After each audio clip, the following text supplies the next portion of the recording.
Before we get into this article, it's important to state just how dangerous a long-term grid down situation can be. Many people will not make it past the first week of this event. Many elderly individuals who require special medical needs, and those who cannot take extreme stress and weather could have a mass dying off within the first few days. Those on life support could pass away in the first few hours depending on their condition. There could also be a lot of suicides due as many will not be able to cope with what's happened. It will be important to know how to take care of the biological hazard of the amount of deceased. Mass graves and burning may be the best bet. When it comes to a long-term grid down situation, learning how to survive can be a daunting task. Whether it's due to a natural disaster or a man-made event, being prepared for the worst is always the best course of action. In this article, we will go over some crucial steps to help you get through the first week of a grid down situation. Step 1. Water. The most important thing when it comes to survival is access to clean drinking water. Without power, your water supply may be cut off or contaminated. It's important to have a backup plan for obtaining water, such as a storage container or a rain catchment system. If you're unsure of the safety of your water supply, you can boil it for a few minutes to kill any harmful bacteria. In the worst case scenario and you don't have access to a water filter, here are the steps to make your own emergency survival water filter. 1. Collect a large plastic or glass bottle and cut off the bottom. 2. Next, cut a piece of cloth, such as a bandana or t-shirt, into a circle large enough to fit over the opening of the bottle. 3. Place the cloth over the bottle opening and secure it with an elastic band or string. 4. Layer the bottom of the bottle with small rocks or pebbles to create a first layer of filtration. 5. Add a layer of sand or charcoal on top of the rock layer. This will act as a second layer of filtration. 6. Finally, add a top layer of grass or dry leaves to help filter out any remaining debris. 7. Pour water through the makeshift filter, and repeat the process until the water runs clear. 8. Collect and store the filtered water for use. It is important to note that this filter may not remove all harmful contaminants from the water, so if possible, it is best to boil the water after filtration. Step 2. Food. During a grid down situation, it's important to have a stockpile of non-perishable food items such as canned goods, dried fruits, and nuts. Make sure you have enough food to last at least 6 months. If you have a garden, it's important to start harvesting any ripe vegetables and fruits as they will go bad quickly without refrigeration. Food gives you calories, calories gives you energy, therefore it's important to have a high-calorie diet in an emergency situation in order to keep your energy up. You can think of it like this: calories are the currency you spend to do any activity. If you run too low on calories, then you'll find yourself struggling to do anything. Step 3. Shelter. Depending on the situation, you may need to evacuate or create a makeshift shelter. If you're staying in your home, make sure your windows and doors are secure. If you need to evacuate, have a plan in place and make sure to pack necessary supplies such as warm clothing, blankets, and first aid supplies. Depending on where you are during a long-term grid down situation, it is very important to make sure you're not stuck in the elements, especially if you're in a place with extreme weather such as the desert, the mountains, or in an area that gets very cold. It's also very important that you're not in the elements such as rain, as this could cause you to get sick. Having a good high-quality lightweight tent is a very good investment. While you're at it, you might as well make sure you've got everything else to go along with that tent, such as a good lightweight cot and mattress pad for it, a lightweight portable wood stove for heating and potential cooking, and a lantern. Preferably non-electric, especially if the grid down is due to an EMP, as the effects of an EMP might cause the electric lantern to not function. Step 4. Communication. In a grid down situation, communication may be limited. It's important to have a backup communication plan such as a hand crank radio or a satellite phone. You can also consider leaving messages for others using chalk or markers on the sidewalk or outside of your home. It's very important that you, your family, and your mutual assistance group, if you have one, have a preset plan with a few different backup plans already in place. That way, if anything does happen, everyone already knows what they're supposed to do and where to go. Step 5. Sanitation. When the power is out, sanitation can quickly become an issue. It's important to have a plan in place for waste disposal and personal hygiene. Stock up on trash bags and consider setting up a composting toilet using a 5-gallon bucket and some sawdust. The general rule of thumb is to go at least 200 feet, about 70 adult steps, away from camp and any water source before using the bathroom. This helps to prevent contamination of the water source and also reduces the likelihood of unpleasant smells and bugs around the campsite. It is also important to dig a small hole and bury any waste. In a long-term grid-down situation, it may not be possible to rely on municipal waste disposal systems. It is crucial to dispose of garbage properly to avoid waste accumulation and potential health hazards. Here are some ways to dispose of garbage in a long-term grid-down situation. 1. Composting.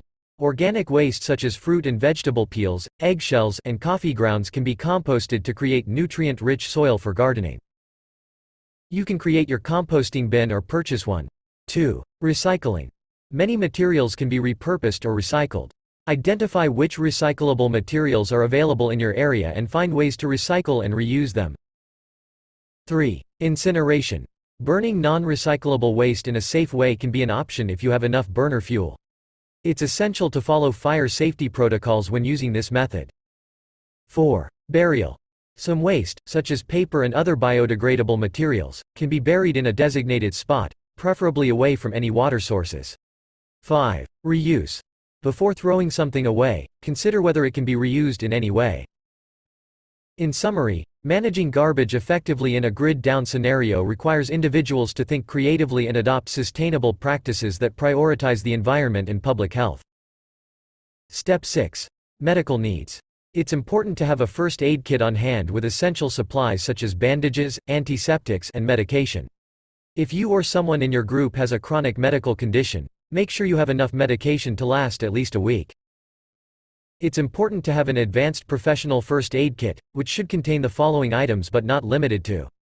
1. Adhesive bandages of various sizes.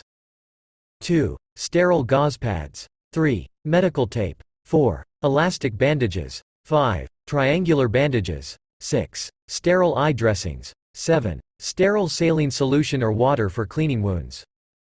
8. Antiseptic wipes or solution. 9. Disposable gloves. 10. Tweezers. 11. Scissors. 12. Thermometer. 13. Cold pack. 14. Heat pack. 15. CPR mask. 16. Resuscitation bag. 17. Tourniquet. 18. Splint. 19. Epinephrine autoinjector for allergic reactions. 20. Aspirin or other pain relief medication. Also note that you should always seek classes on how to use one of these properly, and how to attend it to various medical needs. Step 7. Self-defense. In a long-term grid-down survival situation, self-defense would be an essential skill that could help an individual protect themselves, their loved ones, and their property from potential threats. Here are some reasons why self-defense is significant in such a situation. 1. Personal safety. In a prolonged grid-down scenario, law enforcement and emergency services may not be readily available, leaving individuals vulnerable to physical attacks, theft, or home invasions. Self-defense training would enable individuals to protect themselves and their families from such threats. 2. Defense against wildlife. In a survival situation, an individual may encounter wildlife such as bears, coyotes, or even snakes that could pose a potential threat. Knowing self-defense skills could help them defend themselves against such creatures. 3. Prevent intimidation. In a long-term grid-down situation, an individual may have to defend their resources, e.g., food, water, and fuel, against others who may try to take it by force. Knowing self-defense skills would deter potential aggressors and prevent intimidation. 4. Increase confidence. Knowing that you can defend yourself would increase confidence and reduce fear in a potentially dangerous or life-threatening situation. In conclusion, self-defense is a crucial skill set that could make a significant difference in one's survival in a long-term grid-down situation. Knowing how to protect oneself and their loved ones would provide peace of mind and increase the chances of survival. Step 8. MAG, Mutual Assistance Group. Before a grid-down situation occurs, this is something that you should already have in place, as trying to get a MAG together after the fact could be difficult to near impossible. Having a mutual assistant group in a long-term grid-down situation can be very important for several reasons. First, a grid-down situation can quickly become overwhelming, as people are suddenly without the basic necessities of life, such as electricity, running water, and food. Having a mutual assistant group can help to alleviate some of this stress by providing a group of people who are willing and able to help each other out. Second, a mutual assistant group can be an invaluable source of resources. In a long-term grid-down situation, resources such as food, water, and medical supplies may be scarce. By pooling resources, a mutual assistant group can ensure that everyone in the group has access to what they need to survive. Third, a mutual assistant group can provide a sense of community and support.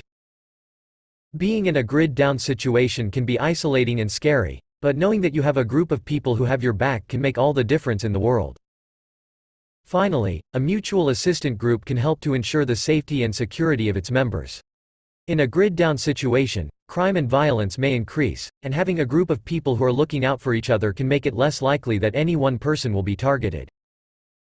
Overall, having a mutual assistant group in a long-term grid-down situation can be critical for survival and well-being. I'll go over an in-depth and detailed article on making the best MAG for you and your community at a later time. In conclusion, surviving the first week of a long-term grid-down situation requires preparation and planning. If you can get past the first week of a long-term grid-down situation, then your odds of survival are greatly increased.